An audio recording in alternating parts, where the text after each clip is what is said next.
Hi, welcome to Suplex the Sticks, a gaming podcast hosted by David and Seth.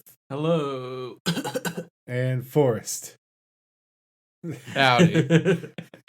Seth isn't sick anymore. The COVID boys are back. Well, now we all have it, I guess. Well, you're not sick anymore. No. Last week we were going to record, Yes. but the weather had other plans. Yeah. Yes. Lightning storm. My lightning gave Your me lightning. Lightning gave me the gift of buying a new TV and Xbox. Yes. It's funny. Last time we had a lightning storm, it also interrupted our podcast when it fried your microphone. Yeah, I am. And hey, the microphone's good this time. Microphone God is good. bless. Yeah. Nothing Let's else. predict what will happen. What will be fried next time? Okay, so hilariously, we'll do a small aside about the lightning. Not only did my stuff get fried, Chris and Andrea lost a switch to it. No. A switch. Now it still works if it's plugged in, but it does not work by itself. Handheld? Oh my gosh. It's crazy. No, now it is a handheld only because it is a Switch Lite.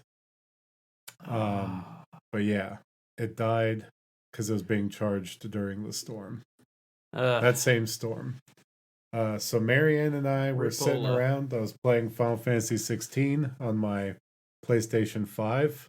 Lightning struck it within our patio. Like, it was very bright. The sliding glass door was the blinds were open because we like to watch the rain when it's happening. You got blinded, and it like flashed very violently into the house and was bright. If only you had been doused in chemicals. I know. At the time. Yeah. I would have could have ran fast. Yeah. And you would have run really weirdly.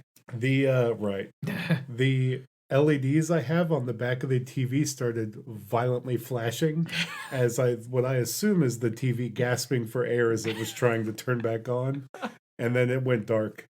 And the Xbox went dark, which is hilarious because I wasn't playing it. I was playing the PlayStation 5. And then stuff started smelling like electrical fire, even though there was no fire. So that was good. But well, there was probably something that definitely tells you something went. fried. Yeah, something went. So the Xbox and the TV both actually gave no signal of anything. Like, it was dead. That's tough.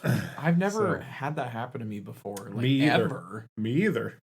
Both everything's plugged in the power converters and whatever, the power strips, and yeah, it's really fun when you tell your friends, "Hey, this has happened to me," and they're like, "Well, do you have a power strip?" No, crap. No, idiot. Yeah, I do. With all the things that we have plugged in, Yeah, of course we have them. Like we just have a million outlets around the house for all of the individual things. And you already know how my autism works with like, or like, it's very undiagnosed, but like with like genuinely like making sure I don't need top-notch things, but I need things to work and work well and be safe. Yeah. So like, I have a stupid good power strip. It's not a battery backup. Now I'm looking into those. But geez, like everyone hit me with, well, do you have it in the? Yes, of course I do. But did you have it plugged into a power strip? I did. Did you have the power strip plugged into a power strip? That is that could dangerous. save you. That is dangerous. Hilariously, I did learn. Did you know that the Xbox has a built-in power strip? Basically, it has a built-in switch that will turn it off if it detects too high a voltage of electricity. Well, hilariously, it didn't work. The lightning blasted right through that. Is it like a setting that you have to turn on, or no, should it just is be there. a thing? Yeah, Okay, it's just in there. That makes sense. But Curious. I was Googling it, like how to fix Xbox lightning strike, and people. There's not really anything. There's not really anything you can do, but people were like, actually, the Xbox is one of the safest systems for that because it has a built-in switch to like flip off. Ironic, given that that's not the one that survived the strike. And I wasn't even playing it. It was just sitting there. It was still on because I'm dumb, and sometimes I just turn my PS5 on, and it switches over from Bluey or whatever Lil David's watching, and I'm playing video games. Now, did you have the Xbox plugged directly into the ground outside? No. I don't know what it hit outside, because we don't have like a plug-in or anything outside. It just struck the ground. Yeah. That's crazy. Lightning, man. It's awesome. The awesome power of lightning. Bring Frankenstein to life. Oh, harness that. Yeah, somehow. Like the city of Neon in Starfield. Yeah. Ooh. Yes. We'll get to that. Yep. That sounds cool. It is. Seth is going to have a whole Starfield corner. I'm excited for it. Yeah. I need to tell everyone my final thoughts on Final Fantasy 16 first. You also have to tell us your fantasy thoughts. For the 16th time. Right. My fantasy thoughts are that your thoughts about Trevor Lawrence, quarterback who wears number 16 for the Jaguars. He is on my fantasy team in my work league. Ooh, fantasy and 16. I am about to sit him for Jordan Love because Jordan Love is doing way better. This will be his final chance. Oh my gosh, Final Fantasy for 16. All right, we covered it. But my fantasy for Final Fantasy 16 would be that they would have realized that they perfected the combat system they were going for in Final Fantasy VII Remake. But they wanted it to be different. Yeah. Oh, but it's not good. So if it's going to be different, it needs to be better. And it's not good. I'd argue it's actively just bland. It is definitely there. And it is not a good enough combat system for it to last 40 hours in a game. Which it lasted 70 because I did every side quest imaginable and every optional thing. I don't recommend that. Yeah, and as we know, that always pays off. No, it didn't. There's never been a time where we got to the end of a game that we've 100%ed and thought, I wish I hadn't done those things. So here's the problem: I think Metroid is my only exception. The first half, I was like, these side quests that sexy picture of her, with her helmet on. These side quests are like fine, and I kind of enjoy doing them, but they are kind of dumb. And then I got far enough in the game, I'm like, well, if I've done all of them already, I need to just keep doing them. And here's the tipping point. That's the sunk cost fallacy, right? Exactly. Yes. But here's the tipping point where I started to get pissed. I finished the second to last mission. It tells you, hey, you need to shore up everything. Good, if there's anything left on the table, you need to eat it. The point of no return. And then it pops up 15 new side quests. I'm not joking. I counted. No, sir. It's rude. I counted the exclamation points. 15. What? It was bad. None of them were good. All of them reiterated the closing of a relationship with characters that you had already closed in previous cutscenes. Sure. So it's just reiterating things. Yeah. It's go and gild those lilies while you can. Yeah, so I beat Final Fantasy 16. I was so over-leveled, the boss took me 30 minutes. My friends had reported to me before that there was a ultra-long boss fight. I imagine it's because they were not over-leveled. They did the appropriate amount of side stuff. And so I was warned 30 by minutes Chris. Is still a long amount of time, I'd say. Well, there's multiple phases with a lot of cutscene in there. And I counted... it's the Kingdom Hearts 2 ending sort of thing. And so... Where you just watch most of it. I kept the timer running through the whole thing. And I had been told this is like an hour-long boss fight with cutscenes and phases. And I've been told this is like an hour and a half long boss fight. It took me 30 minutes because I wiped the floor with him. And here's the thing. Was it Chaos? It was Ultima. Of course. And you are Mythos. Something completely new to the Final Fantasy that's weird. thing. That's interesting. Sounds cool to me. Here's the problem. It does because you think maybe they'll explain what Mythos is. No. They don't really do that. They don't really explain what Ultima is. They do in that they tell you that Ultima actually sort of created everything, but also didn't.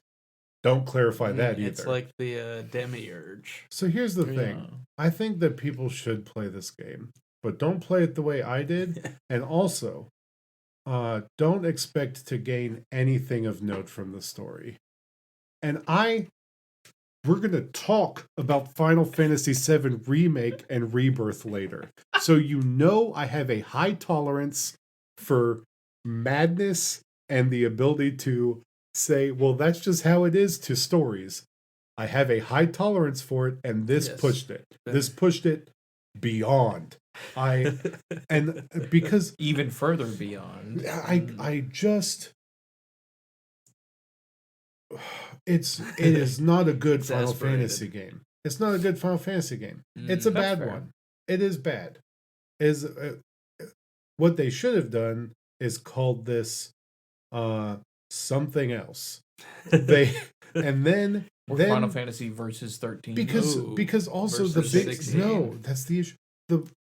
Once again, they're using the words Final Fantasy in a false way, and it is very frustrating. They are using the summons names in a false way. They're using the magic's name in a false way. They're just using it as table setting instead of letting you engage with it. You are getting hit with really cool spells. Like I'm getting hit with Faraga and Holy. Cool spell. Well, upgraded cool spells. You cannot do those. You can't do any magic really. And the magic does no damage when you do it. So I don't engage with it. It's a shame. Big shame. Like the most damage you do with the magic at the beginning of the game, that's how much you do with it at the end, because there's no upgrading it. It is a gun in Devil May Cry. You don't upgrade the gun. It just does the static amount of what it does. And the magic is the same for every single icon you get. All 6 of them. You get the same magic, but it is different colors. Yeah. And then you're getting hit with super dope looking spells by bad guys. And it's like, well, hold on. I'm Mythos. I am basically a god, like Ultima. Why can I not do cool spell? Because you have cool sword. I have, not really. The swords are just swords you can buy from the shop owner. They look like other people's swords. You can do cool attacks. Cool attack, yeah. But with sword. But even then, sure. Like, I don't know. I don't think I'd be this frustrated if I didn't do all the side stuff. That's the thing. Probably not. I may have been like, it's fine. You played so much of it that you got tired of it. Yes. Yeah. I don't think it should have been called Final Fantasy. That's one thing I've said since, like, I think about the halfway point. What if they had called it Final Fantasy Type 2? No, I just think they should have called it, like, the problem is they want the Final Fantasy name to boost sales. Well, but I don't think it's fair to say Final Fantasy can't be this when there have been tons of spin-off titles of Final Fantasy in other genres. Yeah, I get that. I get that. I don't think it should have been a mainline Final Fantasy. I think, but even the history of mainline Final Fantasies has been about changing the way that they work, especially since the beginning of, like, the turn of this century. I am not interested in the change that they are going into then. Because that's fair.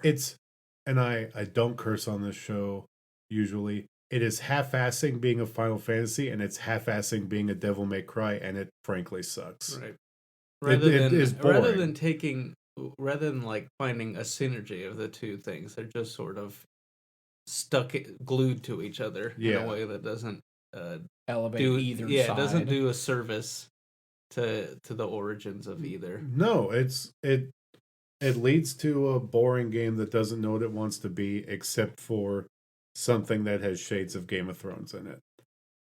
And I am also disinterested in that aspect of it. Right.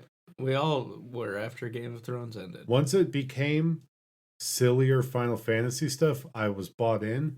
But here's the thing. The couple of times I talked about it on the show, I was at the highs of it being about the silly Final Fantasy.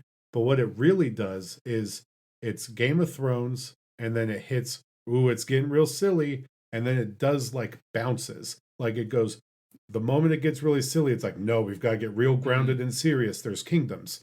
Really silly Ultima stuff. Nope, there's kingdoms. We got to be serious. Like, and it's, but does it end in Final Fantasy or in Game of Thrones? It ends in Final Fantasy.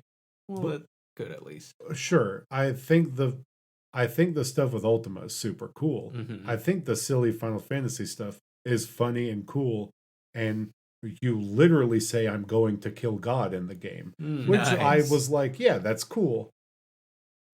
But I wish the combat made that more fun.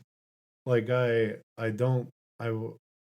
I'm gonna kill a god, I understand I'm saying that about a game series where some of the combat and killing God is turn based in a lot of other games, and it's less engaging. But I would rather do that than mash square, and yeah, you have Kingdom Hearts for that, right? And even then, here's the hilarious thing: even then, Kingdom Hearts is more complicated with the magic it lets you use. That's true. That is true. And the items and the summons and the drive forms, because you don't get to choose at all when you're using summons ever. Mm-hmm. And even then, it's kind of like put upon you. That's how it was in 15 as well. Yeah, I didn't really play 15 though. Well, I tried. I need to. No, you don't. I mean, at this point, I feel like you would have a similar feeling about it, especially if you did the side stuff. Yeah. I need to play is Rebirth. I need that to cleanse the palate. To come out later this year. So, I want to talk about something that is slightly spoilery, but it does get resolved very early in the game. But it comes back later. Forrest. Yes. You've played this game. Yep. Clive absorbs the powers of other people. Yeah, Mega Man style. Yes. Now, you have played the game. When he absorbs the powers, what do you think happens to the person that's left? Well, for Benedicta, she lived, and at first she was just like, what happened? Where's my powers? And then she went, some stuff happened. She got her powers back, or got possessed by the full icon. The game leads you, this is part of my big frustration, is that they also never stick to lore that they dictate, which is like it's all plot convenience. You absorb the powers of multiple people in this game, and it leads you to believe that you take away their ability to do their summon or their magic. And then later on in the game, one of the people you absorbed can still do their summon. They just do it.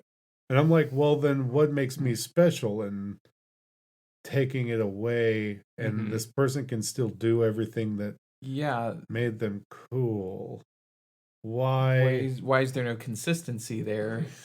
When you take it away from Benedicta, she's basically dead. Like she's like on the brink. Yeah. But yeah, no, she actually was fine. She could have still used her powers. What if I was to tell you that?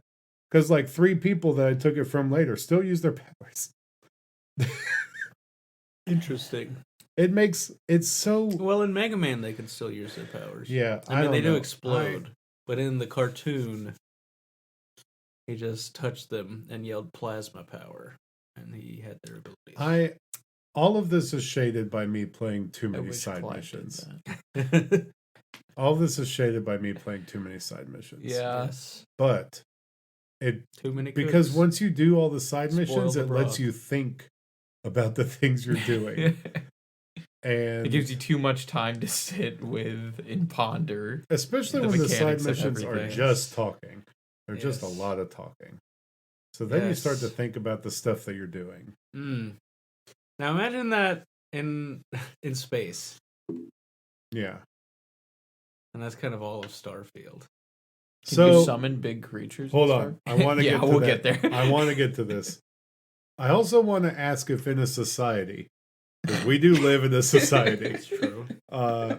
you would expect the magic users to be the slave caste. That is the weird thing about this universe. That is the crux of this game's In One world. Piece, the fishmen, who are by all rights bigger and more powerful than I haven't gotten that the far. humans, are also the slave caste. Very weird.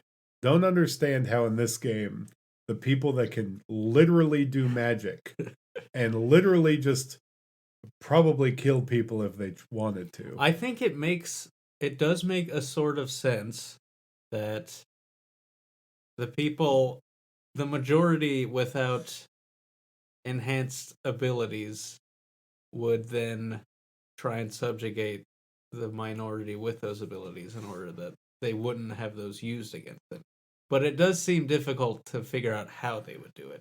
Yeah. And why it would continue to be allowed by the people. But, that's about kind of like internalized racism and stuff like that. But it's all white people. It's all, Sure. Sure. That's also I got to the Middle East kingdom that is Middle East flavored and just white dudes. It's just still just tan it's white just people. white dudes. Yeah. It's like, oh, sick. Yeah. I don't know, man. I like this game. I think that I'm trying to remember in Triangle Strategy. I think it was also like that there was a Middle East kingdom that was full of white people, and that the people who were born with pink hair were the people who were racist against. This is my first ever. I'm not going to certify it, but I think you should play it at your own risk. But it's not certified. I'm good. I don't think it deserves it. Well, that's fair. I can't wholeheartedly tell people to play this game.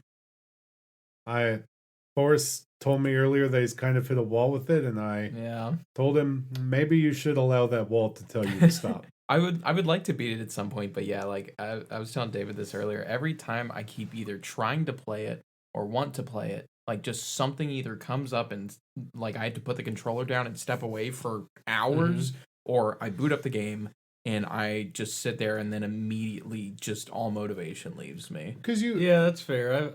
I've experienced that in games where you want and it's only because you've played so much of the game that you kind of want to see where it goes, rather than because the act of playing the game is fun to do. Right. I mean, I have fun with this game. I would say probably more so than I feel you are, but also I'm like halfway through the game at the moment. I was having fun with it halfway through to a little over to 3/4 of the way through. It's that last quarter that really sullied it for me. Because they do throw like all of the side missions in this game are in the last quarter of the game. It is stupid how many you get. And if only you had done none of them. Yeah. Oh, I do want to speak positive. There is these cool monster hunts in it where they give you highly difficult enemies. Monster Hunter? They give you highly difficult enemies in the game, variations of enemies in the game, and those really pushed me combat-wise, and I liked that. Look, if I wanted to hunt monsters, I would play Lost Planet. Yeah, or Pokemon. I do that now. Pokemon Go. Pokemon's the original Monster Hunter. People forget that. Yeah, it's true. I feel like there's got to be another earlier monster hunting game. No. Does Castlevania not count? No. Oh. That's a You're vampire. hunting monsters. You're just not catching That's an earlier them. version of Vampire Survivors. True. I wouldn't call those. They're like classical monsters, but not monsters in like the monster sense. They're monstrous. They're not monsties. No, they're not monsties, but they're more like universal monsters. Like from the Dark Universe. I don't know. That just still sounds like you're hunting monsters. Look, I'm just saying, if Dracula showed up as an enemy in Monster Hunter, people would be like, what? This guy is not a monster, he's a dude. I mean, and if a Rathalos look at some of the actions that he's committed. If a Rathalos was sitting there in the chair at the end of Castlevania, you'd be like, this doesn't really go along with the whole vibe of this game. I'd be down for that, though. Yeah, it'd be funny. I'm not saying it would be a bad thing. It just, I feel like they are in separate categories. You're segregating monsters now. Yes. Wow. That's the whole thing with monsters. That's what Jeez. Jesus. in all of fiction. I'm also playing Listen. Lies of P. Who is Eliza P? That's the question. Also known as ICUP, Yeah. as we figured out earlier today P, off mic. P do be lying. He lied. On the loading That's one screen. time. I made him lie. Say that. I don't know. I don't want to talk too much about Lies Did of we P yet. notice if there was any change to his nose after that happened? There was No, not. but his springs. Don't you remember his springs? Springs did something. Yes. When I lied, Rattled? my springs got funky. They got funky. I don't know what's going on with P. You didn't go to Hotel Cart. You went to Hotel Funky Town. You're right. I went to Hotel Crat. Not Crat, Cart. you're right. So close. Hotel Cart is the kart racing mini game Yeah. in the basement. Yeah. That's the Bloodborne Lies of P crossover. Oh my god. Bloodborne Yeah. Cart Lies of P Yeah. crossover. So yeah, that game I beat the first boss and hit the title card Yeah, we all saw in it. front of my friends. It was cool. I learned that blocking's important. Which I mean I should have known, but Yeah. my Also important is reading the instructions to learn that you can you know the do other certain things. I'll tell you last night when I played it, they don't tell you there's instructions there. I've learned a lot of this game by looking. The game did not tell me a lot of it. If only So. each download came with a physical instruction booklet. Ugh. If only physical instruction booklets came with the physical games. Yeah. Oh, y'all are terrible. I'm yawning now. I'm tired. The idea of reading an instruction booklet Puts a is man to putting him to sleep. sleep. Uh, A shame. but yeah, I had to re-download a bunch of stuff on my Xbox. Yeah. I have not been playing Fortnite. I have not been playing anything on my Switch really. I have been playing Pokemon Go. So, and I started in earnest a little bit more of the Final Fantasy mobile game. Yes, Which I was, we'll I get was about to. to ask, what other mobile game have you played? You know, I haven't played basically any of that. It's kind of I got to it's where it bumming could- me out the fact that I haven't gotten into it yet. I'm I logging in got daily, to- but I haven't played any more chapters Yeah. yet outside of the That's- opening two. That's I what got I've to been where it doing. gave me the bonus stuff, Yeah. basically. Because you get a lot of bonus stuff for starting now. Yeah. Between now and You do. October, whatever, 7th, I think. Yes. But yeah. Well, there is currently a banner where you can get Aerith in a bikini, so I might have to start grinding, if you know what I mean. Jesus. I mean, I guess that makes sense for this game. It's a gotcha game, and Yeah. that's how you're going to get Michael Todd to do it. So, it makes, That is You know, true. I had wondered how they were going to do it. It seems to just be that specific weapons give your characters the outfit changes. oh, really? Yeah. So it's the weapons that change the outfit. So I need to get the Yes. Advent Children sword. Guess so. You wouldn't know what that is. I know what it is. I don't know. I don't know I've if you know what it played is. Smash Bros. Doesn't matter. It's not the same. Man, we did Well, you watched the reveal trailer for Sephiroth. Okay. we did a It dope maybe counts. we did a dope double feature the other day of watching Advent Children and then watching the Sephiroth reveal. And I was then, really hoping it you was were so going to good. say you're going to say Spirits Within. Hell no. and then the DK One Winged Angel Yeah. rap. That's a triple feature. Yeah. Yeah. They saved the best for last too. But Debatable. I Man. don't think so. Advent I Children. think you give So speaking you of go on the my- street, you give people the opportunity to watch all of Advent Children, to watch the Sephiroth reveal trailer, or listen to the One Winged Kong song. You know, it's pretty obvious what they're gonna pick. Here's the thing. I know what I'd pick. Speaking of my ability to handle Like hand wavy story. obscure hand waving Things. story, I love Advent Children. Okay, and even rewatching it today, I'm like, there's a lot of stuff that they do not decide to go into, but they leave enough for you to infer, and it's like, I can accept this. Yes, But this is what Ever Crisis is. But when for. you give me 7 kingdoms and 30 characters within the span of an hour, I'm not going to infer crap about any of them. I'm going to be like, you don't matter. None of There you was are a infected with the Oh my God. geostigma. Not to go back to Final Fantasy 16. There was a character I met like 20 hours in, Seth, that Named talked to me. Geosigma? No, he talked to me like he knew me. Mhm. And I was like, What? I don't know who this guy is. And then I looked up, you meet him in the beginning of the game, and then you do not talk to him again until like 20 hours later. I mean, that happens a lot in real life. Yeah, he's like one of the so true. He's like one of the main quest givers on after the time jump. Oh, okay. Otto? Yeah. Oh, okay. But I only talked to him once. Yeah. And then like 20 hours later, he's important. Because you've grown this relationship with him off screen during a time jump. I saw you do side quests involving him. That was after the time jump. That was pre. Oh, okay. Yeah. Okay. Sorry, I thought you meant. Okay. I got my. It wasn't switched up. All right, Seth, I understand. Let's talk. Well, Forrest, did you play anything?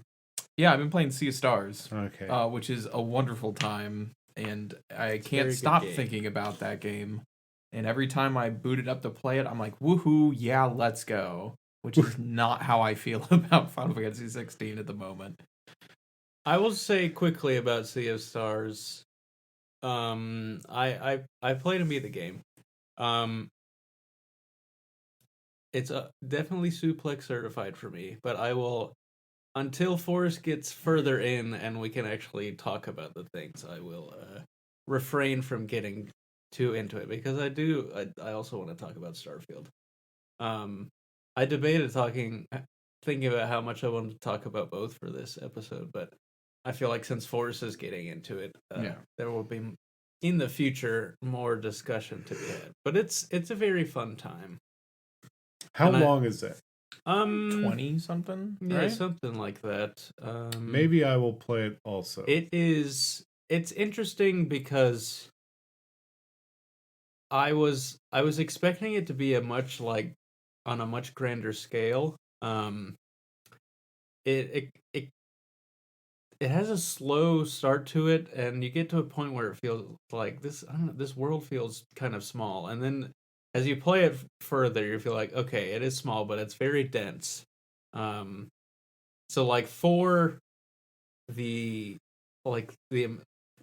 amount of game they've put into this, like the comparative size of the world is like, it's funny, like also playing Starfield, in which the actual size of that world is so vast, but there's so little gameplay to do, like comparatively. Yeah. It's they're kind of like polar opposites in a lot of ways that I've found amusing going from one to the other. But yeah, Starfield. So I've been playing it. Yesterday in our chat, I said that I was going to slog through to the end of the main quest line, which I sort of did. Okay. Without getting into any actual like plot details, the reason I didn't finish it is because finishing the main quest line is ending the game. Like once you do it, the game is over. Yeah, I've read about that. Which is interesting, but I did decide, okay, there's still at least some other stuff that I think I want to do, and so I will leave this area and come back later. And then when I booted it up earlier today to do that other stuff, I was like, oh, I don't want to do this. So Starfield, it's a very big game. How many hours do you think you put into it? A whole lot. A very large amount of hours. Way more than I put into Sea of Stars. Way more than I put into a lot of games. And like you with Final Fantasy 16, I don't quite know that it was all worth it. Yeah. where the sunk cost fell. So, yeah. So, but it's kind of different because this is very much a Bethesda game in the way like it looks and feels. And there is a quality to those games that is enjoyable to play. Just going out and doing random crap. Yeah, Right. walking in a random direction and Right, just seeing like what there you is, stumble into. and so that's why it hasn't. Like, I think that is what has compelled me a lot to go and do random stuff. Is that there is a kind of just the feeling of it is fun to do. But here's my thing: there is a fundamental flaw with this game that I clocked pretty early on, and that is so. Let's talk about Skyrim. So after the tutorial in Skyrim, you come out of like a cave, and there are people like, hey, you could go here, I'll be over there, you could go here to do this thing. If you go, but there's like a big city right in front of you. If you go there, you will sort of eventually be funneled into like your first fight with a dragon and finding your first dragon shout power, and it all flows very well. But you can walk anywhere. You can go anywhere, go and like fall into a whole bunch of other quest lines. It's super fun. And there's still like I've booted up Skyrim many times and started new characters, and I feel like there's always new stuff to find. Just wandering through the world. The key part of that is the wandering. Like that's like Forrest was saying, that's a big thing that is enjoyable about these games. And the reason that works is because everything is on the ground and you can walk somewhere. In Starfield, you have to open up a menu. You will go to a map of the galaxy. You will zoom in on a planet and you will hit a button to fast travel there. The whole game is like based Mass Effect style. The whole game is based around fast travel. You cannot fly from one planet to another planet. There would be no reason to because it's just empty space. So in building the game around fast travel rather than around like foot travel, But I've heard you can fly to other planets. No, you. So let's say you are in our solar system, and you're outside of Mars. You could point your ship in the direction of Earth and fly there, and maybe after like 5 hours, end up at where Earth is. But it's not actually, you can't from that location interact with Earth. The world is disconnected. Everything is in its own separate bubble. And there are illusions of everything around it, like painted on the edges of that bubble. And so the world is just a bunch of big bubbles that don't really have any interaction with each other. It's like Kingdom Hearts. Sort of, but less engaging. It's just like there is none of that, hey, I'm just gonna walk off into the wilderness and stumble upon what I stumble upon. Yeah. You have to specifically go, okay, I'm gonna go to this planet and I will, warp in front of the planet and scan the planet and see if there's any like points of interest that I can go on. For like 99% of the planets, there are none. They're just like you can land on all of these planets and it will like generate an instance that, will have specific landmarks and stuff. But I mean, it's just rather than it being like an authored world map, it is a bunch of like little spaces that you can go to with, I guess there has to be procedurally generated environments that don't really like they don't have the tiny little built-in stories to tell, like how in Skyrim you could go into a cave and there will be like notes from random people. I mean, that does exist in this game, but if there's like say an abandoned um biotics lab or an abandoned pharmaceutical lab on one planet, it does have like little environmental storing telling stuff in it, but it's copied and pasted. It's the same pharmaceutical lab on every planet that you will go to. If it's a cave, it's the same one cave system.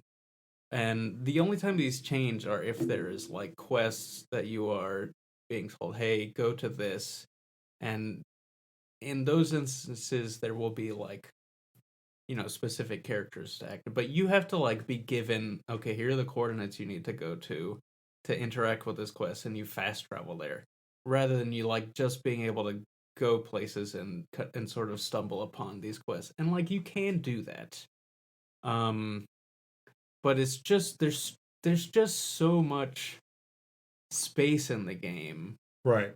that where nothing is happening, nothing unique is happening. Like I've read people, like I've seen people tweeting about how they can get lost for hours on one individual planet, and I'm like, what? Doing what? Like you can keep running, and there will like there will be like abandoned military outposts, but it's the same as on any different planet. There's a bunch of like animals and plants to scan, and you could set up mining or whatever, but it's like this none of that stuff is it's just the same. You can go anywhere and do that. But it for me like none of that stuff has any draw. Like I want to do the actual quest lines because those are the only without the ability to just sort of go and stumble into stories. I want to like actually find the stories.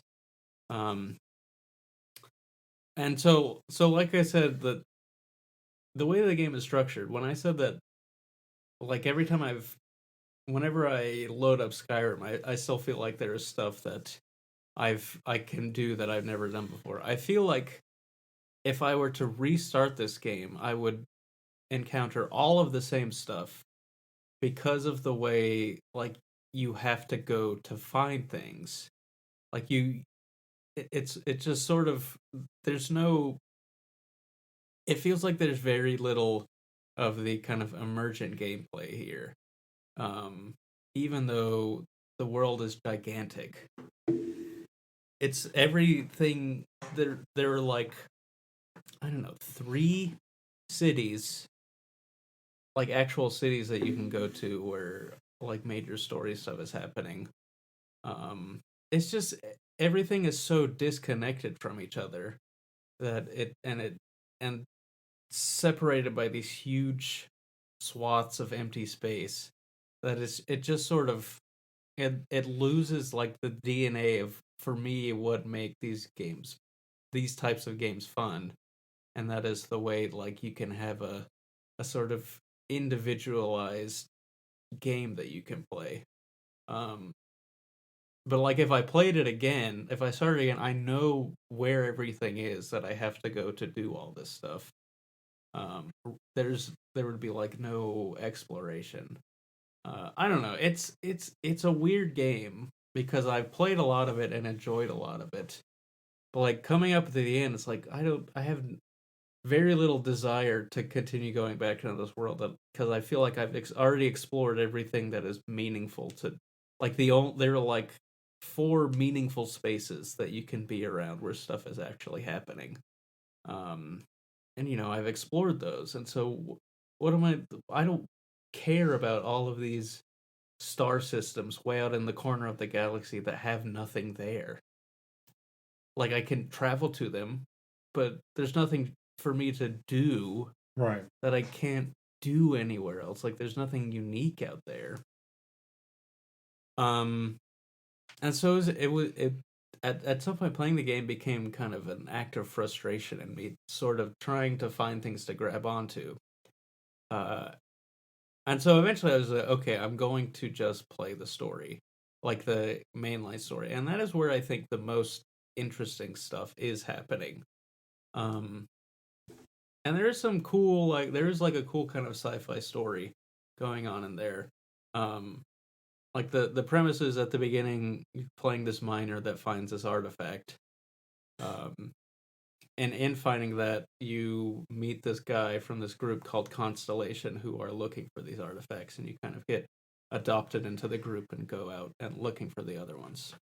Um, and a little bit down the line, these artifacts allow you to get these kind of space powers, which is sort of take the place of the dragon shouts from Skyrim. Space powers. Yeah. None of them have quite the iconic feel as the original unrelenting force shout. Yeah. And none of them are quite as hilarious to use. There is even a, I think it's called Gravity Wave, that can push people, but it doesn't have the same level of hilariousness to it. And I would recommend people to play it to get to that point as fast as possible, because it does make individual combat more fun and more silly. And then it opens up an avenue of new powers for you to go out and get. There is this whole debate of, were these left here by aliens? Were these left here by people? It's kind of unclear. My guess was that it is. I thought it was like a interstellar thing where it was future people. But again, I don't. Yeah. I don't. Again, I haven't You gone. might be overselling it to me. I haven't gone through the ending, so I don't know if that stuff is explained. It's telling me you can find a 4D black hole. Also, this game takes place in the Milky Way, but you can't go to the middle of the Milky Way. Why? I don't know. The maps in this game are kind of atrocious. The the map of the galaxy is it's like a 3D space, but presented on a flat screen. And so, and you have various ways to sort of rotate it. But so when if you're at a star system and you're trying to fly to one that looks close, you'll hover over it, and you have to go like halfway across the galaxy and go, wait, it's right there. And then you tilt it like, oh, this is actually super far away. And that is a big frustration early in the game, that you can't get to stuff that looks like it's close by, because you don't have the fuel capacity or the ability to jump, and there's not like a clear way of upgrading that stuff, Right. Unless, and again, I didn't really get super into the ship construction, so it might have been easier had I done that stuff. Why not? I've heard some cool stuff about like the sea or the like higher class ships you can build. Like, yeah, being able to like do auto turrets and stuff. And yes. So the way that the skill tree is, I think, interesting, but also really kind of annoying. So like you unlock a skill, and then there is like a challenge that you have to meet. You have to like do X thing Y amount of times to be able to then unlock the next tier of it when you get another point available. Which I think is cool and does like get you to sort of focus in on stuff.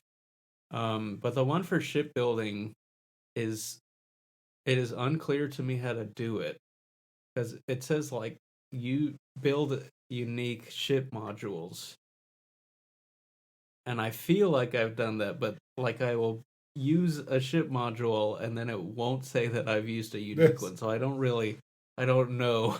yeah, I couldn't figure out how to unlock further like stuff for the ship, so I kind of ended up sort of giving up, and I eventually found a ship that was good enough, so I didn't really touch it anymore, which is kind of a bummer, because I have seen some cool stuff that people I made.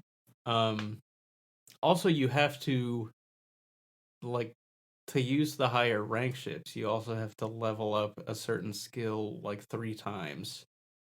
And also, if you want a large crew, you have to level up a skill that is like at the very end of a one of the individual trees.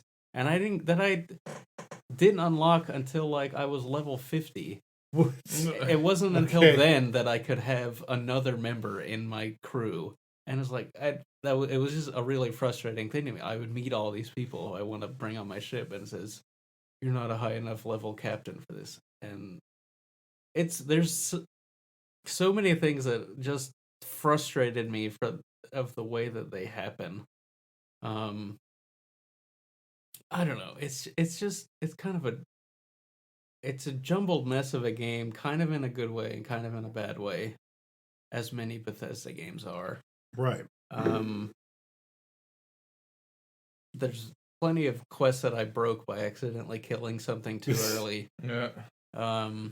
Which is and then you just have like a thing in your quest menu that says go talk to this person and it will never resolve.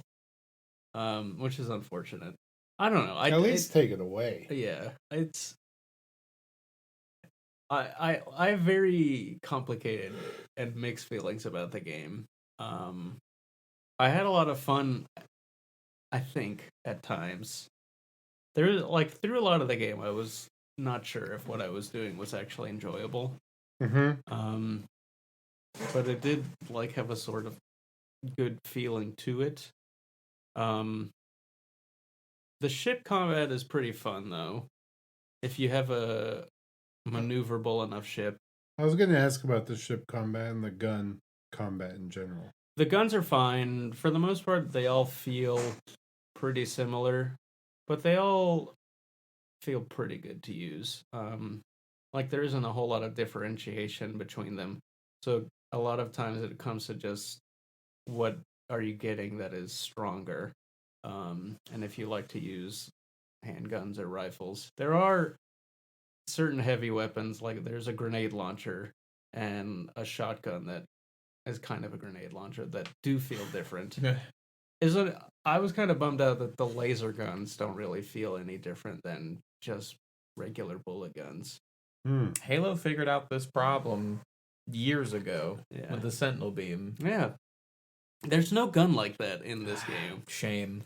They like all of the lasers act the same as Bullets. just regular, bullets basically, which is a bummer.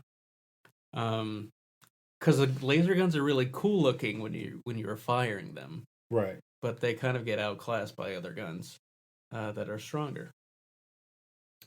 The gun that I ended up using at the end was a rail gun, a rapid fire rail gun, and it kind of felt unique, and I enjoyed it. But it was also a legendary weapon because there is loot levels, although they don't really mean much in the game. They don't even really. I don't like they that. don't even really affect the value of the weapons. That's good, I guess. No, it's not. I mean, yeah. Yeah, I don't know. Also, the money in this game is like the economy is totally. I guess it is kind of like that in a lot of Bethesda games that at some point you never need money again because of all the ways that you have to get it. It felt like that happened really early in this game, and at some point there was no point in like ever picking up loot again. I don't know. It's a weird game. I don't know how people. I've seen some reviews that are like giving this game 10s, and I just don't understand it. Unless it's like based sheerly on the amount of content that there is in it. Even if that content isn't different from itself. Right. Yeah. Like there's definitely more stuff to do than you could ever do in this game. Right. But it's like, how many times do you want to do this one thing over and over before you get bored of it? And that happened to me pretty early on. And so then I was only doing quests. And even in those, it's kind of, your mileage may vary about how interesting they are to do or how, like, interesting the characters are. Right. Because they have to be, because so much of the game is you going into the menu and fast traveling to another place. I don't know. It's just kind of, a lot of it frustrated me. Even from the beginning of the game, I was like, man, I wish there was a more fluid way to go about doing this stuff. Right. Yeah. Also, the first story mission that you get involves you going to our solar system. And man, it is a bummer when you go to Earth. I've been wanting to ask you about this because I knew that you could go to Earth, but I don't know what that experience is like. In the game, the story is that in like the year 2150, scientists realized that the magnetosphere of the planet was going away, and eventually radiation was just gonna destroy the atmosphere and basically turn it into what Mars is.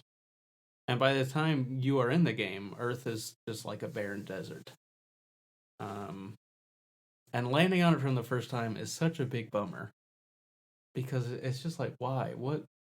Why did you have to do this? I understand that they can't recreate all of Earth.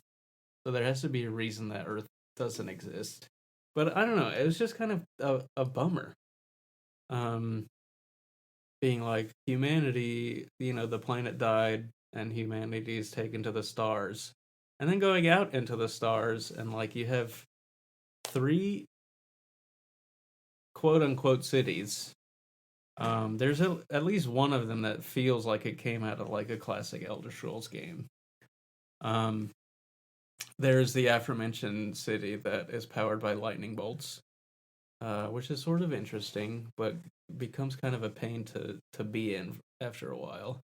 Probably because of the lightning. No, they have a big shield over the top of it Mm. that protects the city and then turns the lightning into energy to power the city, which is cool in concept. And then, there will be random settlements on just like random planets that you can drop down on where there are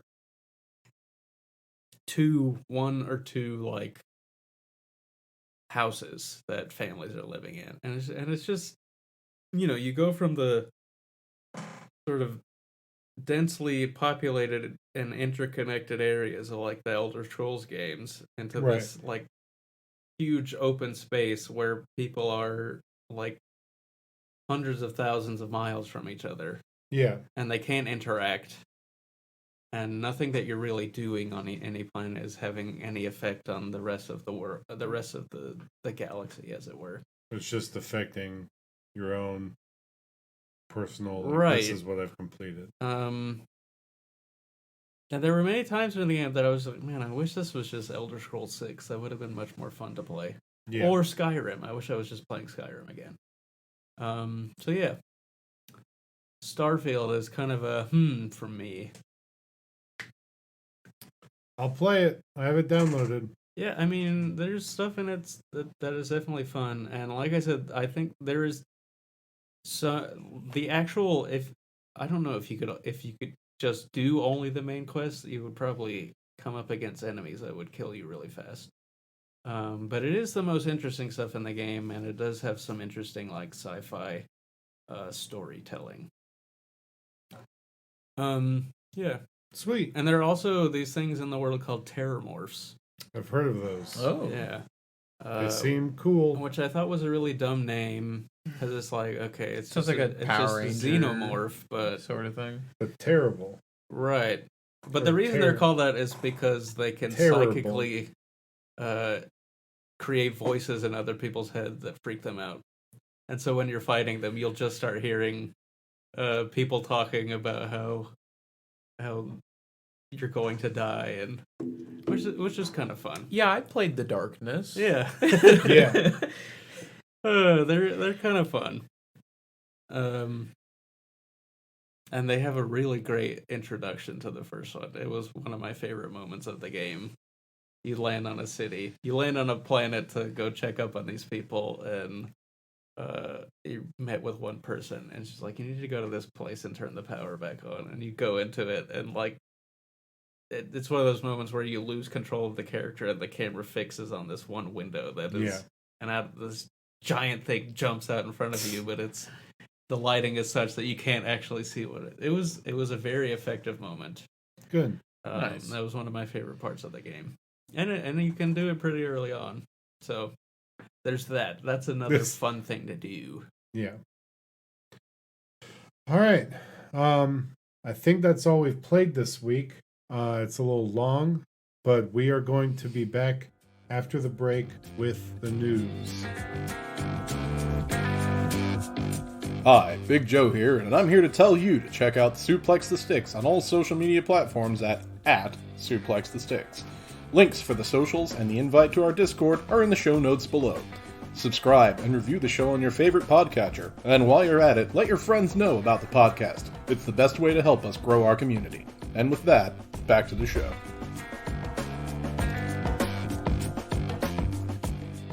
And we're back.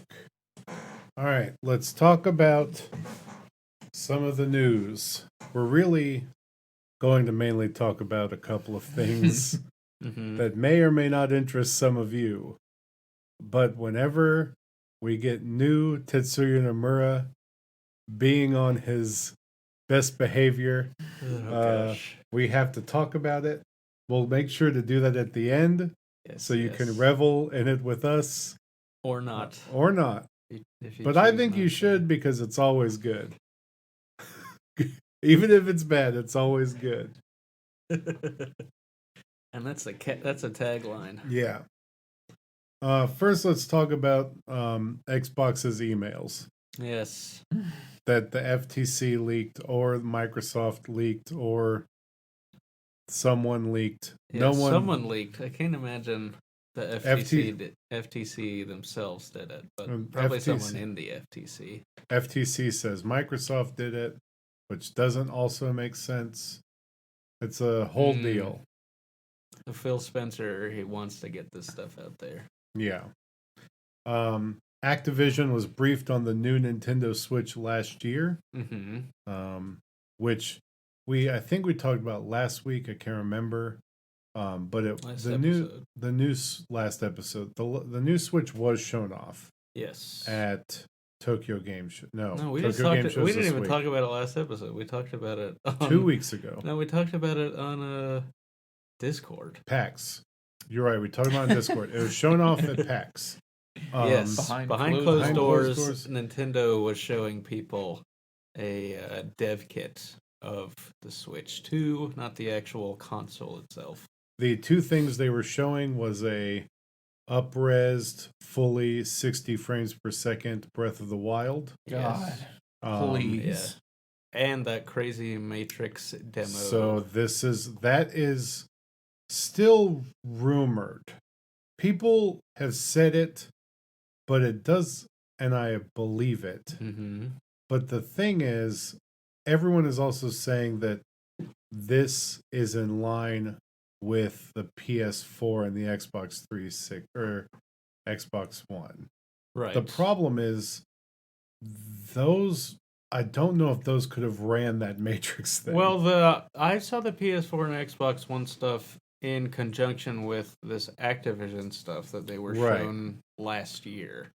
So it could be that the chipset just right. It could be that their targets have increased. But I mean, people have said that it was running on the thing that they were showing. Right. And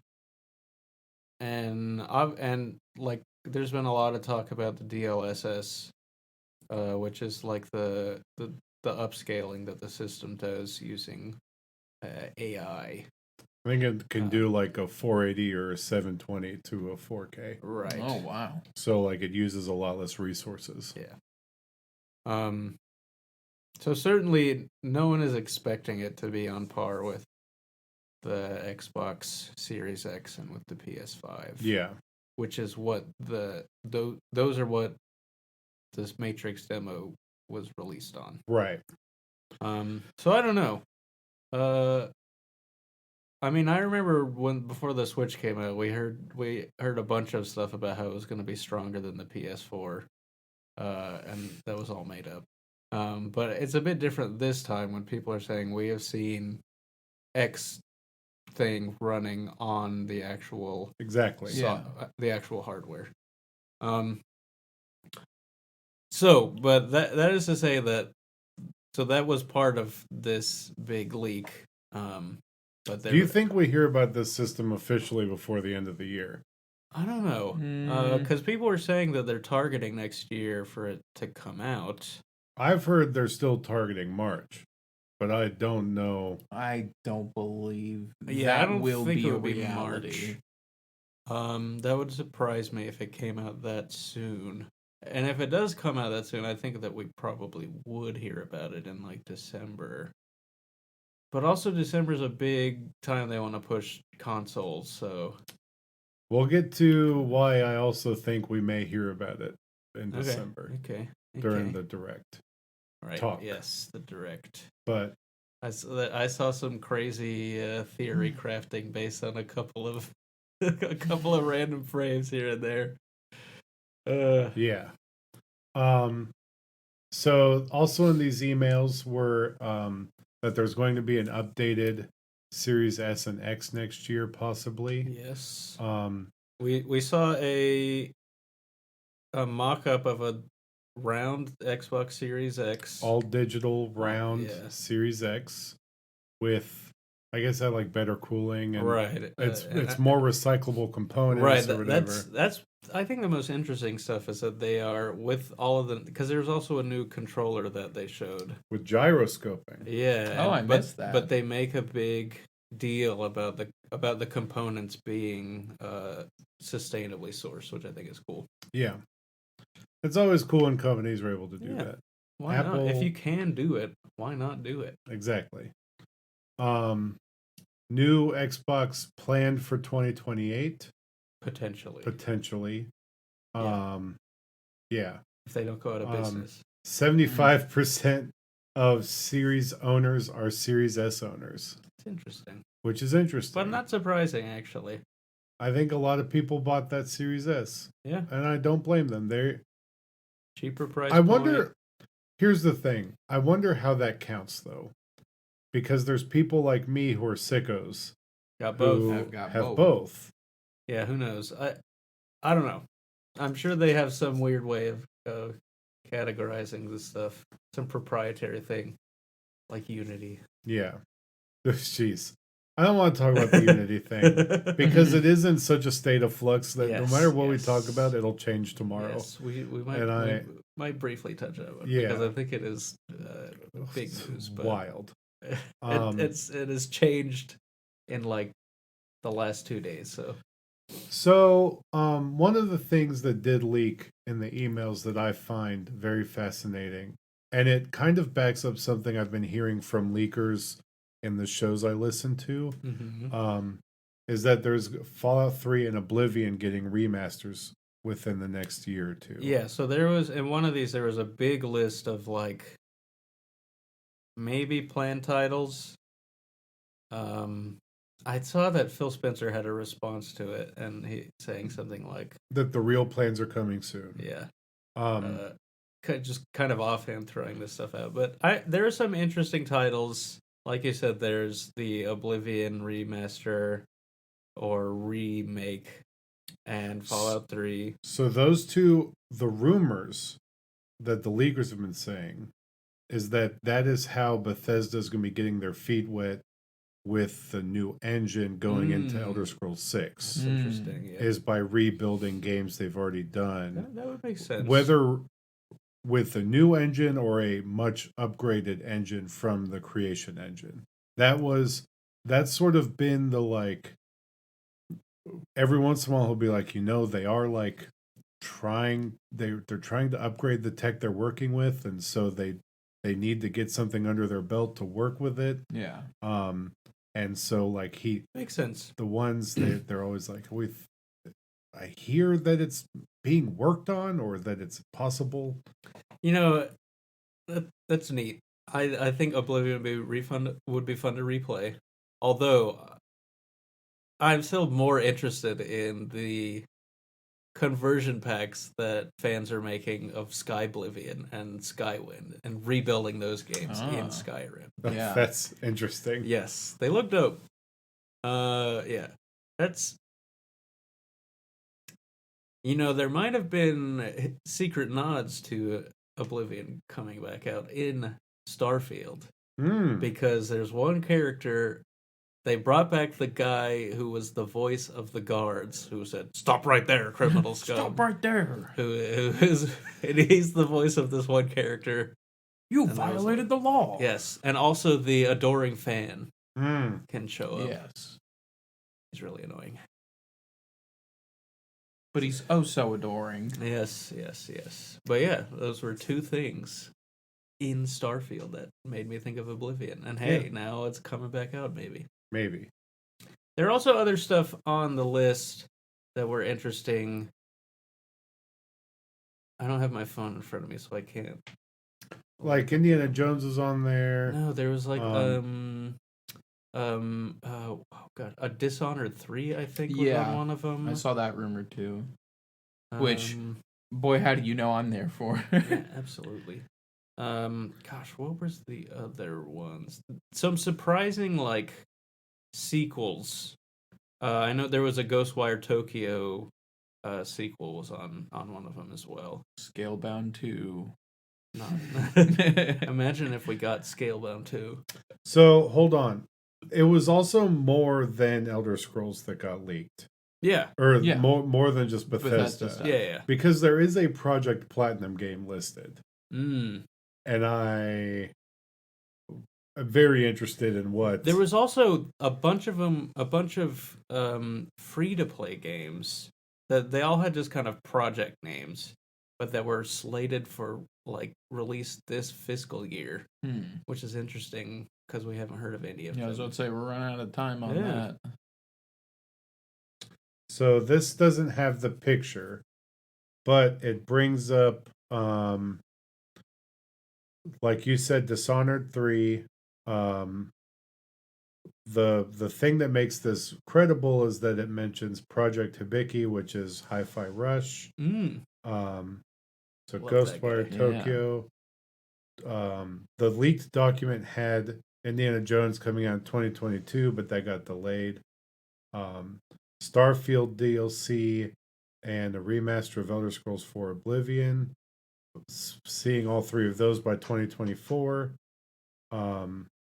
This year there was supposed to be a new game, a new Doom game called Doom Year Zero. That's right. But that got pushed.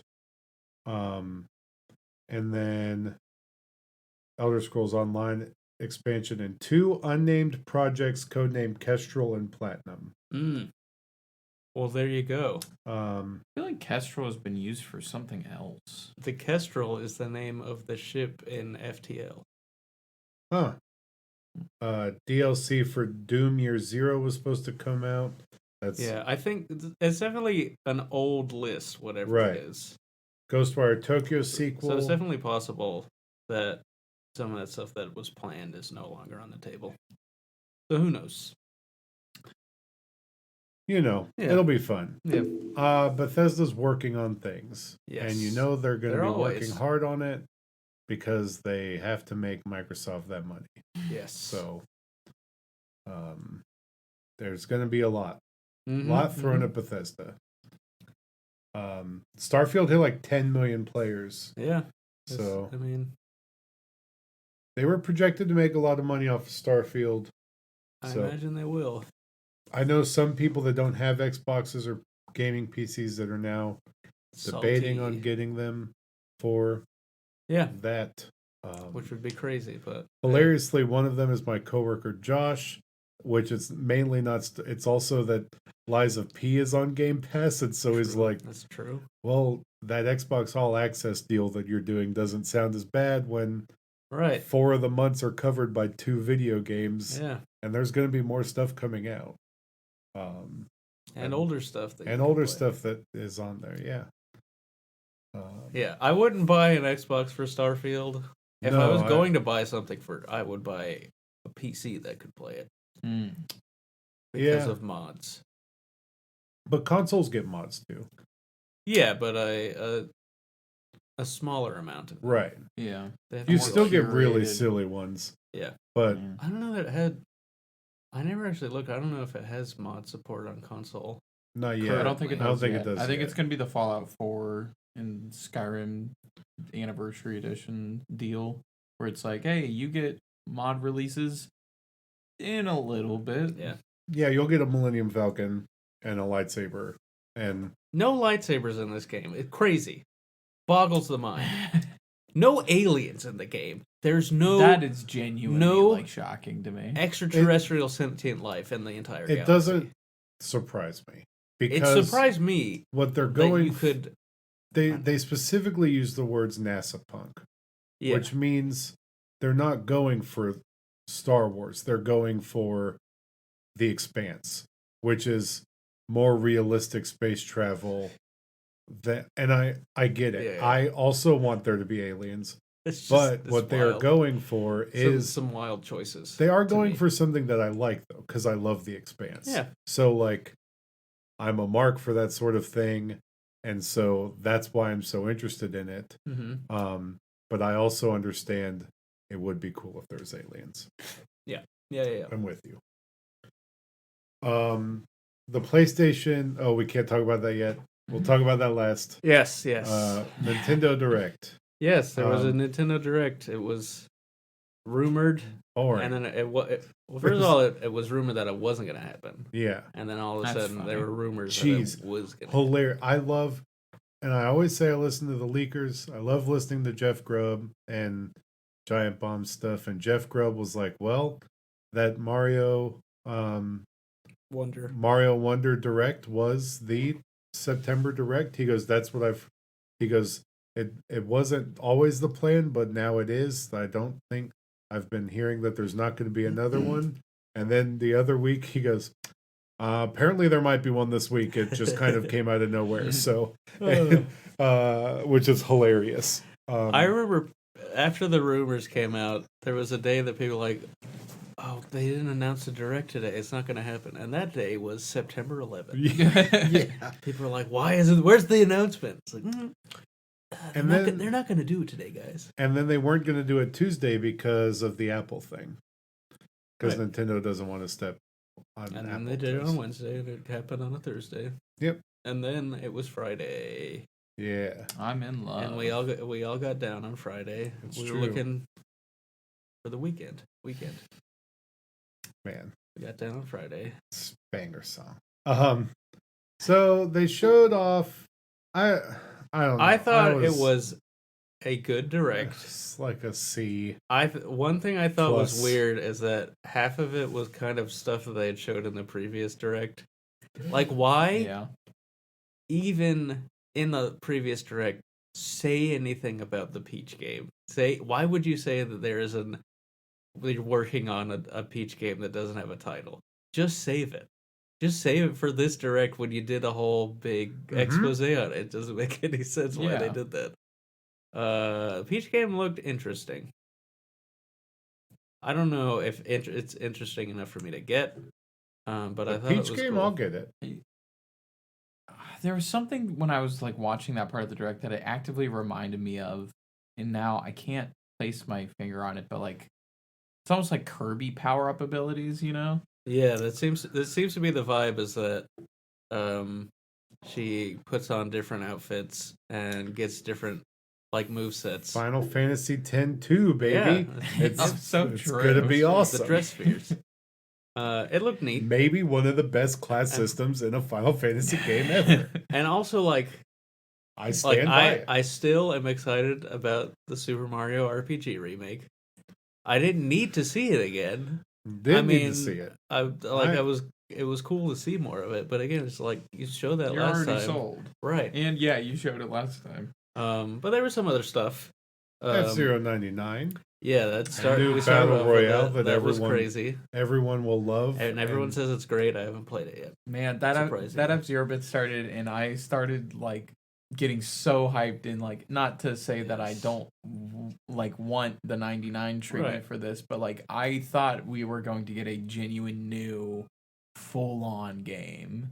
Yeah. And not like Yeah, I haven't tried it yet because I don't have Switch Online. But I dip my toes into that like 3 months out of every year to try out some stuff. But like I was kind of sad. I think that the dream of the GX remake is not it's probably more likely now than it was before the Direct. Yeah. Because of something else that happened. There was one moment in this Direct that this started showing gameplay, and I was like, "Is this Suikoden?" And then it turned out to be Ayuden Chronicles, which is the new game by the Suikoden creators, and I was like, which has been that's funny. And I was glad to see it because it had gotten delayed, and there hadn't been like any word about what it was, so it was cool to see that show up again.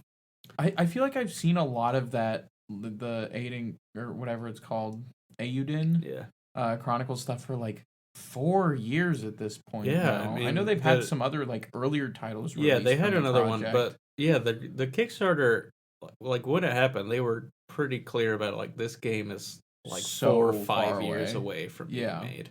Yeah, so it's cool to see that it is we're reaching the finish line. I know there was some other stuff that I thought was interesting, but I can't recall what it was. I mean, but David, why were you so down on it? I just thought it was boring. None of it was exciting. That's fair. Like, it's all. So here's the thing.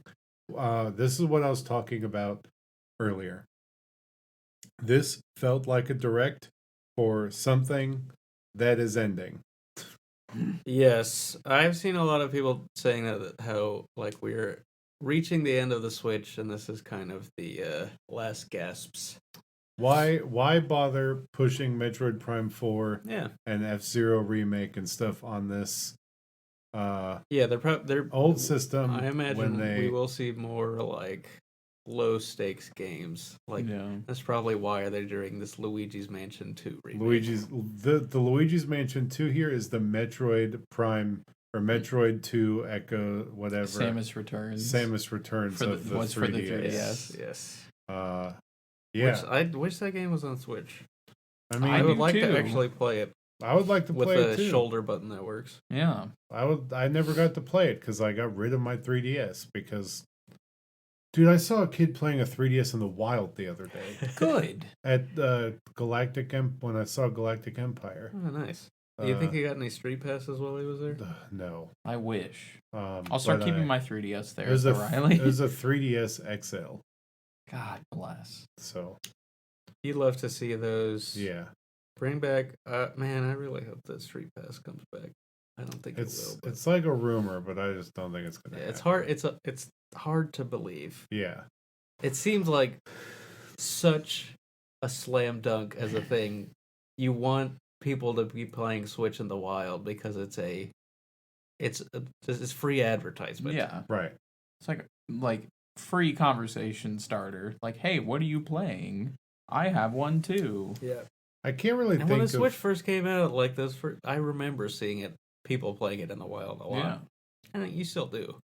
But you're right, I still do a lot. But it's, and of course, it's not really a problem because everyone has one, so it's not like they're having an issue with sales.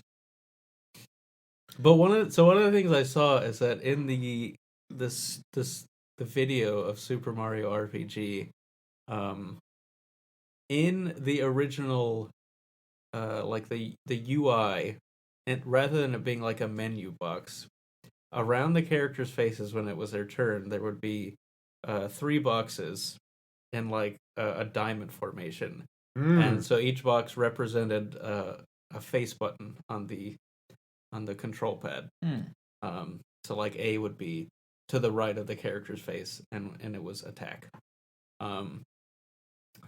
And in Japan, apparently, I don't know, each of those boxes were color coded because Japan's Super Nintendo controllers had color buttons, while we had the purple and light purple buttons.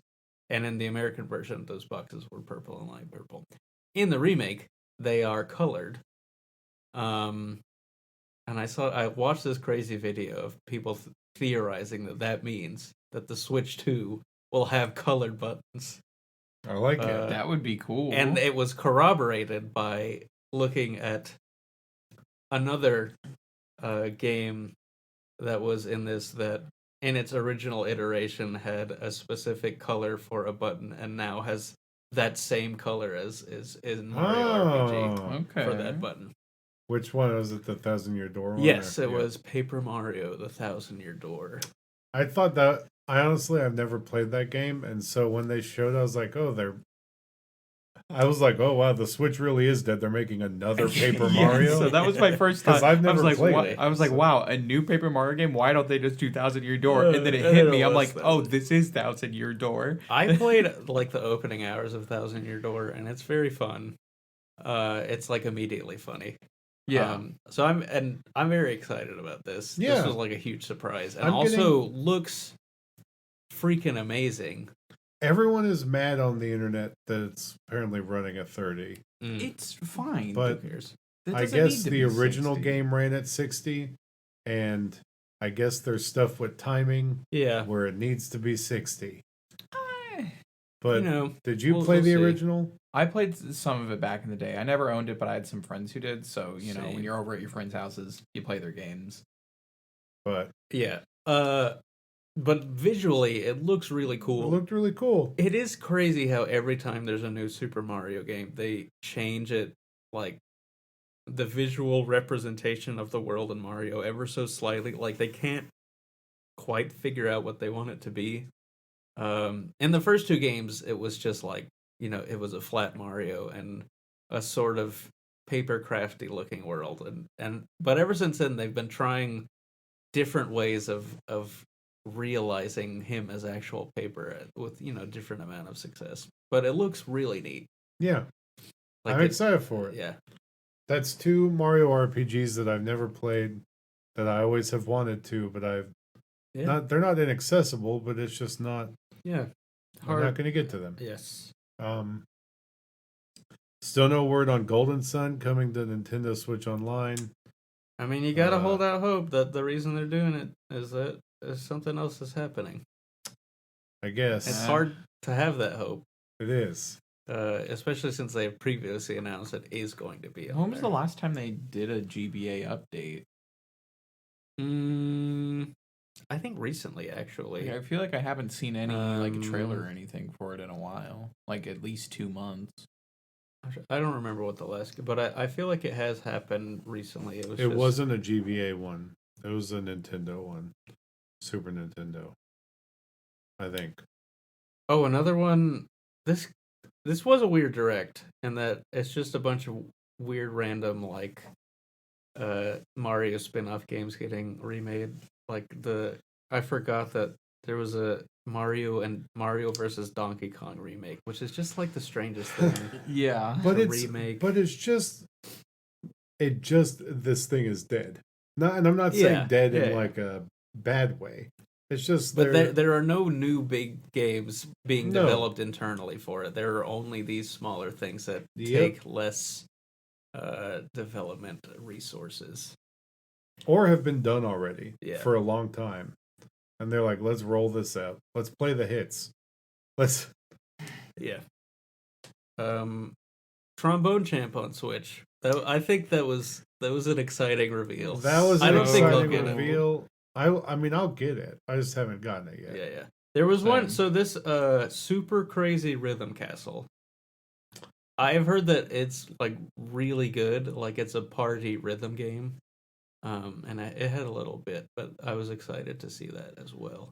Because I think it was in some previous Japan-only showcase.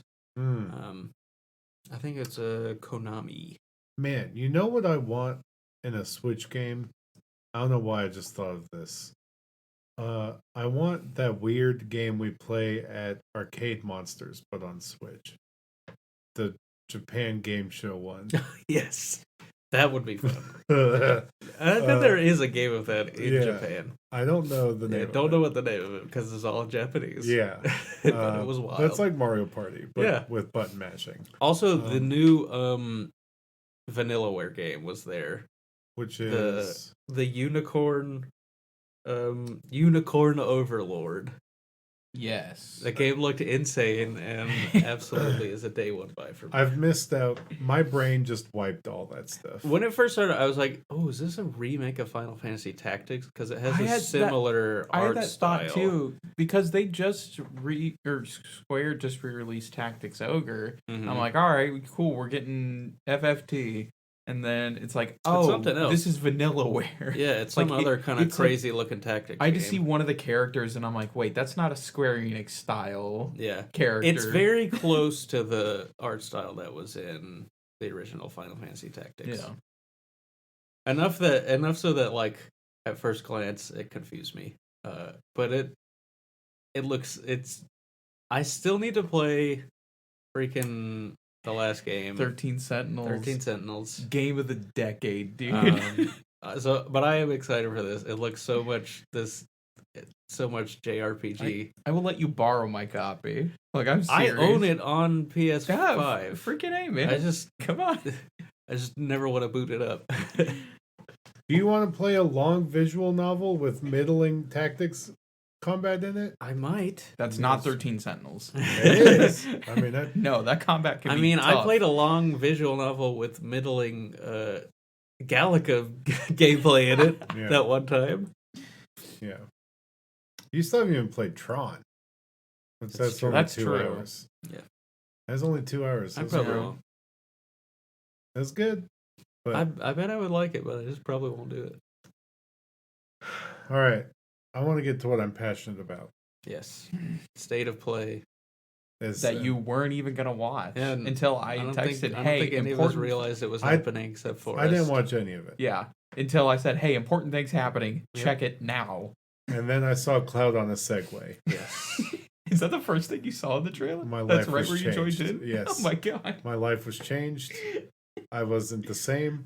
Not just Cloud in a Segway, but Cloud in like weird shorts. Weird shorts Streetwear. that's not like He was in streetwear. I on don't a think it Segway. was streetwear. It was that's the only way I can describe it like because it's not beachwear. yeah, it's not it was touristy. like in the middle of streetwear and beachwear. It's fine. I love it. Casual Cloud. I think it was the Gotta let those equivalent of legs show. touristy in the world It's like of active wear. Yeah, in that world, that is what tourists Costa wear. del Sol or whatever So- it's called. Yes, That's we the- got This yeah. this That's right. also came I thought it along was some Super Mario tweets. Sunshine. Did you guys see the tweets? From the the- developers? yes. Yeah. So, yes. Okay. That's almost got me more excited than Yeah, anything. yeah. This game is going right up to the Lost Capital. Yes, crazy. So we're getting there. Very excited to see what And happens. this game is going to there. have 100 hours of content. Perfect. Don't do all the side quests. I David, think- please, I will. for the love of God. I think that- I did all of them in 7 Remake, and I they were want to great. say, I think in a previous discussion we did predict that the next game would go up until Oh yeah, Like because it that had moment. to. yeah. We said it was going to be too long. yeah, the yeah. game We did didn't that. think it was possible, but But- it seemed like the only Well- logical point. It's possible because they're putting it on 2 freaking discs That's now. true. It's 2 discs. But I'm telling you, I take your comment with some umbrage. I did all of the side quests in 7 Remake. know, and I they do were all remember good. that. They're all good. And they were all good. And also, even at the game topped out at like 40 hours. Yeah. Yeah, I did all the side quests and it still was under 40 hours. Which is why internally I'm thinking I could go back again. You know, I the could reason do that it. they're able to pack in that high quality of content is because they use all of those pre-rendered backgrounds Yeah. that we love so much. Exactly. So this trailer has everything. It does. You- It literally does. If there's something that you were worried about maybe would not be in this game and you want to be excited about it, this trailer was like, don't worry, It's we've got there. it. In surprising fashion, in some cases, like I'll just say that I did not expect Vincent to be in this game at all. Yeah. Right. I thought they were going to save him for the final act Right. or gloss over Vincent entirely. I didn't think they could get away with that, but I thought that Yeah. he might be the Red 13. Yeah, Of, like, I thought he was going of to be like, the next game. yeah. Yeah. Because, like, they seem to be adding Red 13 as a playable party member alongside Definitely. Yuffie. Definitely playable. And see so it you thought, happen. okay, it would seem ridiculous to add another playable. We don't know that he's a playable character. Oh, we know he's if he's in it, the game. if he's in it, you know Prominently he's in playable. the trailer. The entire crew in there as his coffin explodes.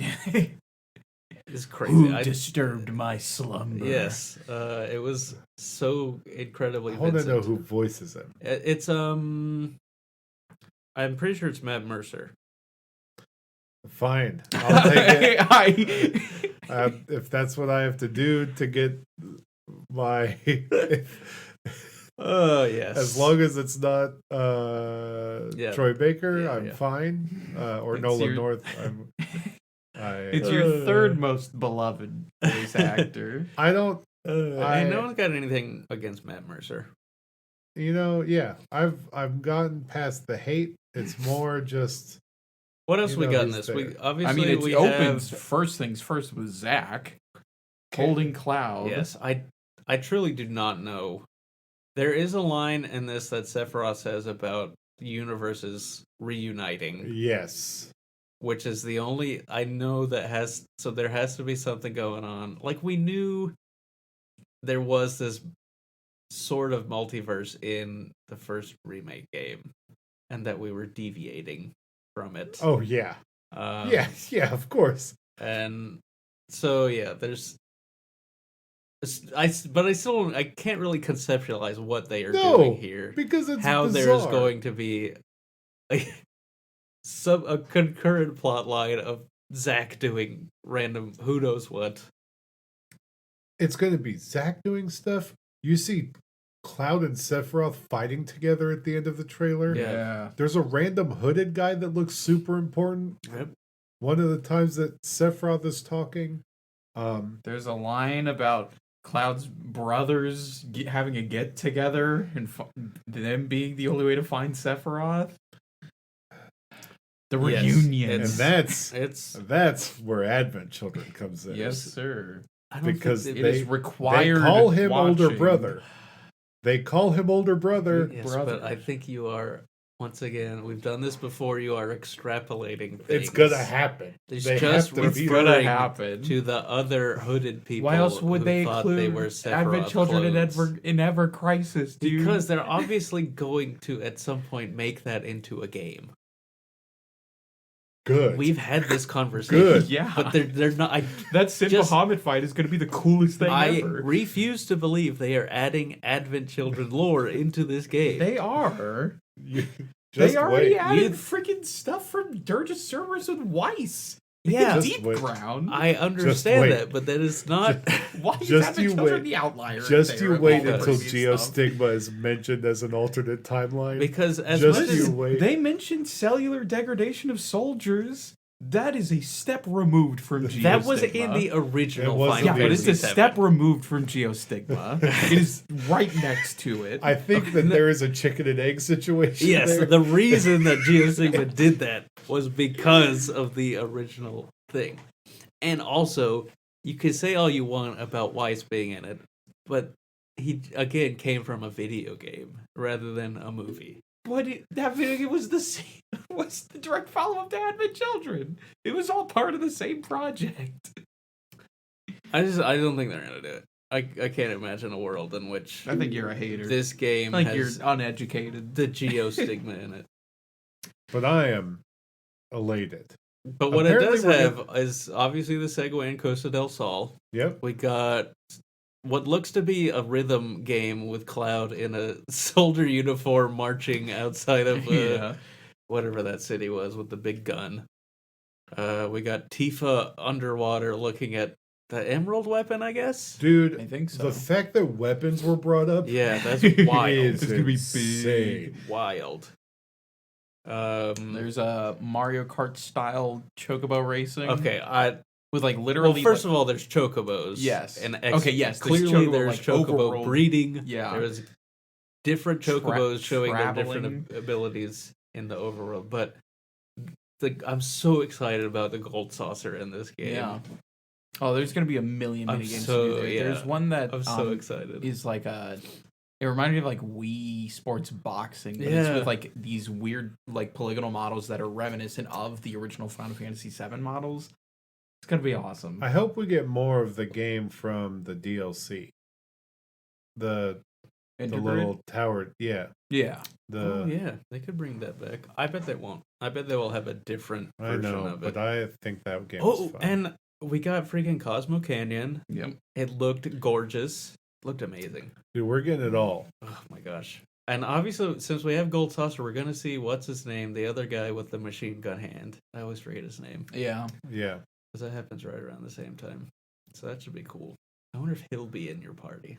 I'm so excited. There's a lot going on in this trailer. So much. And we haven't really even talked about the stuff that they say in the trailer, which is even more insane.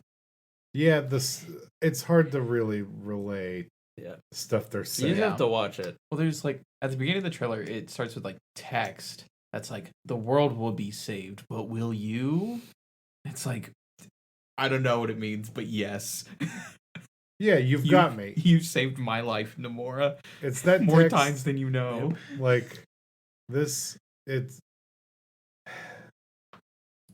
once again earlier in this show. I said that I like bad stuff, and I understand. But this is This To is a lot of sad. people, a lot of people will find This is this peak. all of this stuff to be really stupid. But it's just it works for it all of us. scratches. Yeah. It scratches the itch. And Even if it is stupid yeah. and doesn't make sense. So here's the problem. Not to harp on 16 again. There was 5 to 10% of this in the ending of 16, and I was like, "Oh yeah, this is happening." He said, "Oh my god, I'm going to spoil this for Forrest." That's fine. But kind of stupidly.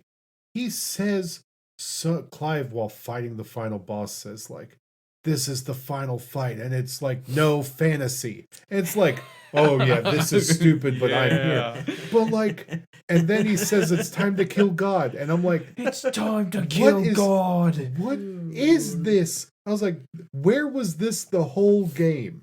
This is what I wanted, and like, Or my name isn't Clive Sid Parker. Mythos Rossfield. yeah, Clive, Sid, Mythos, whatever. Rothschild. Well, Biden. let me tell you, I like the fact that we're getting all these characters as playable. It has to be open world at this point. Yeah. Yeah. I still think it'll be still segmented haven't- open world. What's insane is they still haven't touched on any of the other weird stuff they hinted at in like meeting Genova and the stuff with Tifa maybe dying. Like I don't want that to happen. and they said there's going to be more coming out around Tokyo Game Show, which is like this week. Fun. Or is that this week or next week? So like we're going to have more. It's a great time to be a Final Fantasy VII remake fan. It's a great time. It's always a great There really time. hasn't ever been another time before, like 2 years ago. But Whenever Crisis was first announced, you know? Yeah. But for fans of Final Fantasy VII remake, we're eating. We are so back. Oh snap! Tokyo Game Show starts on No. July 21st. July? Or no, September 21st. I think we missed it. There's gonna be an Xbox digital That's broadcast today. of it. Or I Is guess there going to today be an now. at this opening point. night live? Oh yeah. No, that's Gamescom. Sorry. So September 21st to 24th. We should be getting. We're with the way time zones work. We're due. We're due. Yeah. Give me. It's time for the trailers. Give What is me. it? Midnight in Japan. Yeah, what is? I need more of this. And it comes out in February, which makes me so happy. Yeah. Because like It's far away, but it gets closer every day. it's far away, but I got Spider-Man in October.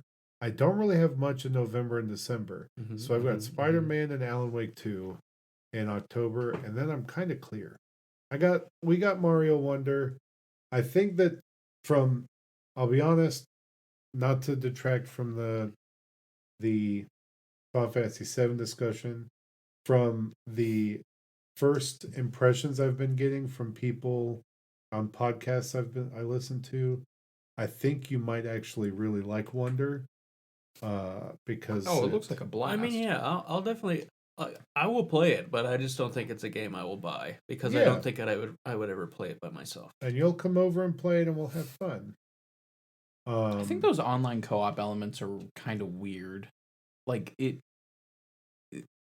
like quick sidebar for it. Like it's not proper online co-op.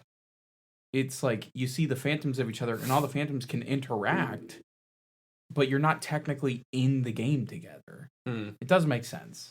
Like it makes sense, but it's you don't touch each other in the game. Also, you can like if you like die though or something, or you fall down a pit, like you have like your character in the bubble, and then one of the other players like in their game can get that. It's not like the new Super Mario Bros. Games where you can like all there sabotage each bop other. on someone's head and knock them into a pit. Yeah, strange. Which sets I'll love miss. to do. It is peculiar. Yeah, I mean, that's the most fun part of it. Yeah.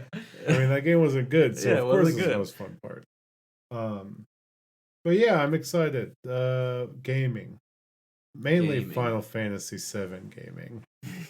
Honestly, that's every day. Yeah.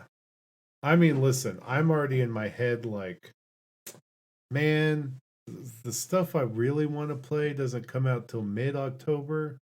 That's more than enough time to play through Final Fantasy VII remake again. And there's got to be something I integrate. missed, even though I 100%ed that. Hey man, you gotta. Did you ever beat Bahamut? I didn't do any of the virtual. There you stuff. go. Because I was virtual missions. Ooh, you're right. Because I was pushing so hard to beat it so we could talk about it. Yeah. And it's gonna be crazy. There's no way to do that with this next one because it's gonna have a ton of content. Yeah. But I'm gonna. We'll have to take our time. I mean, we won't. Right. We will absolutely. I will hurt myself. Yeah. It will be rough. We will. It will affect our personal lives. Yeah, responsibilities. All other games will be pushed to the wayside. Yeah. I'm gonna have to like really stay on it because that'll be like my peak training time for my 10-miler because that's. But I'm gonna. It's all gonna work. That's why you have the backbone. Yeah. You're out there running. Yeah. You're playing on your phone. I'll do it. That's dangerous. It is dangerous, and I can't recommend it, but I feel like, you got to do what you got to do sometimes. Yeah. To test the wireless signal of Disney's Wi-Fi. Yeah. Oh my god. I don't know, but then you might have the stupid the handheld thing. The PlayStation Portal. I'm not. That doesn't work unless it's on Wi-Fi.